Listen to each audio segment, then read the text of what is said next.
Kabilang ang mga kaanak ni Sheena Halil sa mga naapektuhan ng matinding pagbaha sa Pampanga.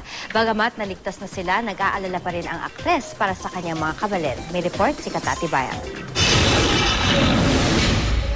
Labis daw ang pag-aalala ni Sheena Halili nung kasagsagan ng ulan nito nagdaang mga araw.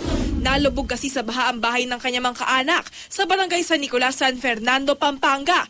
Kabilang sa nakatira doon ang kanyang lolo't lola. Dahil stranded, nasa bubong na raw ang mga kaanak ni Sheena.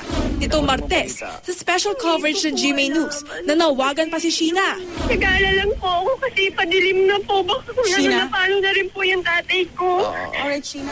Hindi raw naging madali ang pag-rescue. Yung truck daw mismo, hindi na makapasok dun sa lugar, oo. Kasi nga daw, sobrang taas na daw ng tubig. Ate, nasa truck ako, sabi niya ganyan. Si daddy, sabi niya, lumangoy. So, nag-worry na ako na ang lakas-lakas nung ulan, tapos yung alon, tapos yung lalim ng tubig, kumbaga, yung hangin, kumbaga parang ako, baka, alam mo kung ano yung naisip ko, baka may humigop sa kanila. Matapos ang panawagan ni Sheena, agad na rescue ang kanyang mga kaanak at nasa maayos na kondisyon na ngayon.